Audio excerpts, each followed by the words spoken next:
इन 20 बातों से बचना चाहिए। पहली है, इष्ट से गुरु से विमुख करने वाले पुरुषों का या स्त्रियों का या विषयों का किसी भी तरह से हम संग न करें। भगवद विमुख करने वाले पुरुषों का संग नहीं करना पहला लक्षण है। दूसरा, अधिक बोलना। आवश्यक है तो उत्तर दे दिया कम शब्दों में। अनावश्यक बात बोलनी ही नहीं है, कोई चाहे नाराज हो या प्रसन्न हो, हमें इससे मतलब नहीं। हमें अपने सिद्धांत से चलना है, बैठ करके गप्पे नहीं मारनी। कम शब्दों में उत्तर दीजिए और मनन परायण रहकर। तीसरा है, नवीन नवीन भोगों को भोगने की इच्छा रखना। आज ऐसे भोजन बनाया जाए, आज ऐसे किया जाए, आज ऐसे किए। किसी भी इंद्रियजन्य भोग को नवीन नवीन प्रक्रिया से भोगने की इच्छा रखना। चौथा, अधिक सोना। 11 बजे रात्रि के शयन करना, 2 बजे उठ जाना। स्नान किया, शौच किया, वृंदावन की परिक्रमा की, ऐसी दिनचर्या, और 2 बजे दिन में माधुकरी मांग के पाना। कोई बाल भोग हो, ये सब चाय नाश्ता कुछ नहीं। 2 बजे दिन में। आपको लगेगा कि ऐसा कैसे हो सकता है। यही अपने यही वृंदावन, बाहर की बात नहीं, वृंदावन की हितधाम की छोटी कुटिया की बात बता रहे हैं। बिजली का कनेक्शन कटा हुआ, नहीं चाहिए बिजली। तो अधिक नींद लेने का स्वभाव उपासक को छोड़ना पड़ेगा। बिल्कुल ना सोना और बहुत सोना, आगे के श्लोक में भगवान मना करते हैं। पांचवा, अधिक भोजन, ये भजन का विघ्न है। पांचवा। और छठा है, उपासक होकर हंसी मजाक गंदी करना। तो हंसी मजाक करना ये उपासक का भजन का विघ्न है, ऐसा न करें।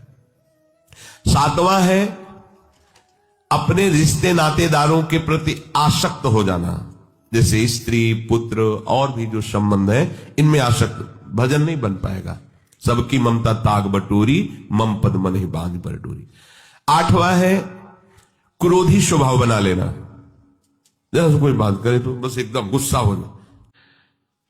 क्रोध रूपी विकार भजन को बहुत ज्यादा ढकता है।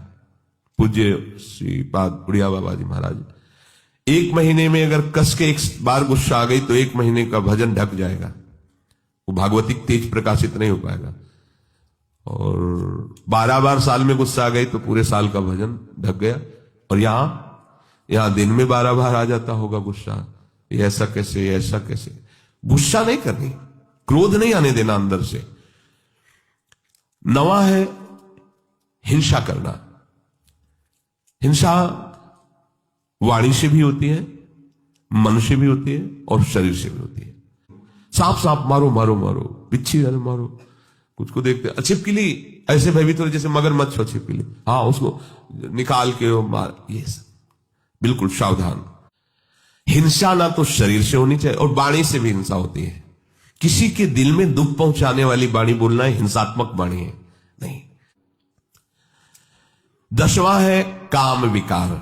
डरते हो, ये बात से डरते हो। एक संत भगवान कह रहे थे, काला सर्प काट ले तो उसका उपचार हो सकता है, लेकिन ये काम अपना अधिकार हृदय पे कर ले, ये डस ले, इसका उपचार नहीं हो सकता। ये ऐसा जहर है कि वो लहरें लेते रहो, पूरा जीवन वो नशा चढ़ा रहेगा उसका। और जैसे जैसे आपकी आयु कम होती जाएगी, मतलब अवस्था शरीर की बढ़ती जाएगी, आयु कम, वैसे वैसे और बढ़ता जाता है। जैसे जैसे आपकी शरीर शक्ति क्षीण होती वैसे ही वासना और रंग लाती, क्योंकि दुर्गति करना है ना। इससे चाहिए कि भगवान नाम और भगवत आश्रय के बल से इस विकार को सह कर शांत किया जाए। जितना आप सहनशील होगे उतने ये शांत होता चला जाएगा। 11वां, अपनी निंदा होने पर सहन न करना। ये भजन में बाधा है। जब अपनी निंदा हो तो आनंद मनाना चाहिए अंदर से, कि जो हमें प्रारब्ध भोग भोगना था दंड रूप में, वो निंदा करके उसको नष्ट कर रहा है। बड़ी कृपा हुई। अंदर से इस बात को समझिएगा। अगर हमारी कोई निंदा कर रहा है तो हमें आनंदित होना चाहिए, हमारा परमार्थ मार्ग साफ हो रहा है। ध्यान रखना, हमारा परमार्थ मार्ग जो बाधित होने वाला था उसकी निंदा से कट गया। बहुत बड़ा प्रभाव है। बिना भोगे तुम्हारे प्रारब्ध का नाश करा दे, वो निंदक है, इससे बड़ा कोई हमारा सहयोगी नहीं। देख लो ये भजन के विघ्न है। अपनी जबान से किसी की निंदा नहीं करना, अपने कान से किसी की निंदा नहीं सुनना। और 13वां है अपनी दिनचर्या में आलस्य न करना। यार बहुत रोज 4 सवा 4 बजे जाना पड़ता है, कभी कभी तो सो लेते हैं या प्रमादी नहीं, या शरीर चलने लायक नहीं रहा तो बात है, नहीं तो आलस्य साधु के उपासक के परमार्थिक जीवन में बहुत बड़ा शत्रु। आलस्य नहीं होना चाहिए। और शौकीनी, कोई भी वस्त्र खान पान कुछ भी शौक के लिए नहीं होना चाहिए।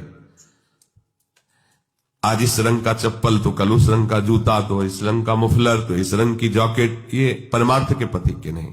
जो आपके पास हो वस्त्र है आराम से, उनके लिए आप शौक मत रखो कि अब ऐसा आए अब वैसा, और किसी भी तरह की कोई शौकीनी के लिए वस्तु का प्रयोग न करो। 15वां, किसी भी तरह की प्रसिद्धि को अपने में स्वीकार मत करो। हजारों लोग प्रणाम कर रहे हैं, यश हो रहा है, ऐसा वैसा, आपका नहीं हो रहा है। वो आपके गुरुदेव और आराध्य देव का है, आपका नहीं है। आप स्वीकार करोगे तो विष पी लोगे। ये सम्मान विष है, तुम्हें सम्मान नहीं हो रहा। अगर तुम समझते हो तुम्हारा सम्मान हो रहा है तो आराध्य देव और गुरुदेव से अलग होइए, उनके चिन्हों को धारण करना बंद कीजिए। देखो कौन तुम्हें प्रणाम करता है। उनका यश गा रहे हो इसलिए तुम्हारा यश हो रहा है, उनके दासत्व से युक्त हो इसलिए तुम्हारे सामने दास भाव से सब जन प्रणाम कर रहे हैं। तुम प्रभु के आश्रित हो इसलिए वो तुम्हारे आश्रित हो रहे हैं। केवल प्रभु का उसमें यश है, प्रभु के आश्रय की महिमा। तुम अपना कुछ मत समझ लेना, नहीं छोड़ो। प्रभु के चिन्हों को धारण करना छोड़ो, प्रभु की बात करना छोड़ो, फिर देखो तुम्हें कौन प्रणाम करता है। तो जो भी यश कीर्ति बड़ाई सम्मान है वो हमारे गुरुदेव का है, उन्हीं के सजाए सज रहे हैं, उन्हीं के द्वारा दिए हुए मंत्र उपासना से हम आनंदित हैं, उन्हीं के आश्रय के कारण ये सब है, अपना अस्तित्व नहीं है। 17वां, अपने में श्रेष्ठता जनित अभिमान होना, गुरुपन होना। मैं बहुत ज्ञानी हूं, मैं बहुत, किसी भी तरह का अपने में श्रेष्ठता का अभिमान होना। 18वां, परदोष चिंतन। कभी किसी के दोषों का चिंतन न करे, क्योंकि चिंतन यदि दोषों हो तो आपके अंदर दोष आ जाएंगे। चिंतन के साथ साथ वर्णन, श्रवण, ये सब शुरू हो जाता है दोषों।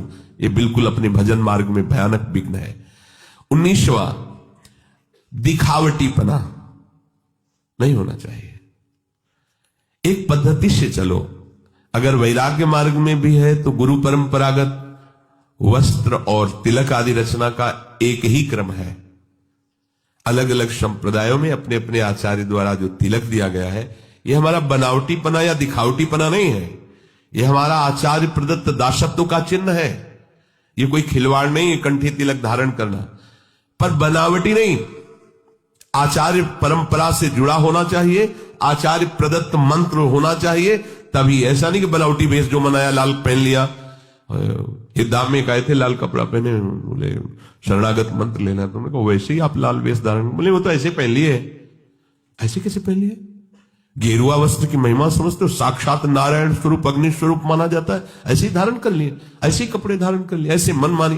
कोई भी दिखावटीपना नहीं होना चाहिए, आचार्य परंपरागत होना चाहिए। और उपास्य देव की प्राप्ति के लिए जो वैराग्य वेश धारण किया है, जो गुरु ने दिया है, प्राण निकल जाए पर उसे नहीं छोड़ना चाहिए। ये जो ऐसा नहीं मनमानी आचरण, ऐसा नहीं। ये जो आचार्य परंपरा से पोशाक और भागवतिक चिन्ह, वैष्णव चिन्ह मिलते हैं, खिलवाड़ नहीं है। जब मन आया तब धारण किया, जब मन आया तब उतार दिया, ये हुए ही नहीं प्रभु के। ये सब केवल स्वांग रचने वाले नौटंकी नाटक वाले हैं। ये कोई नाटक का खेल है क्या कि पर्दे पे गए तो साधु का वेश बना करके आशीर्वाद दे रहे हैं, पीछे आए तो पैंट शर्ट और बीड़ी हुक्का पी रहे हैं? ये थोड़ी, ये कोई सीरियल का साधु थोड़ी है। अपने जीवन को आचार्य गुरु परंपरा में आजीवन उसी में। हमारे जो गुरुदेव ने हमें वस्त्र दिया, मंत्र दिया, उपासना दी, भागवतिक चिन्ह दिए, उसी के अनुसार हमें चलना है। दिखावटी नहीं होना चाहिए, बनावटी नहीं होना चाहिए। और 20वां है आवश्यकताओं को बढ़ा लेना। जो आवश्यकताओं को बढ़ा लेता है भजन में विघ्न है।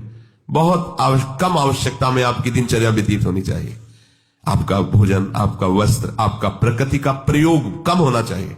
जितना प्रकृति के भोक्ता बनेंगे उतनी प्रकृति आप पर शासन करेगी, अधीन हो जाओगे। और जितना प्रकृति से कम व्यवहार करेंगे, कम से कम भोगेंगे और जीवन यापन के लिए उसको स्वीकार करके भजन करेंगे, तो प्रकृति ही आपको मुक्त कर देगी। जाओ प्रभु की तरफ बढ़ो। और जो प्रकृति को भोगता है, आकर्षित करके, अधीन करके नष्ट कर देती है। ये 20 दोष भजन में भारी विघ्न पैदा कर देते हैं।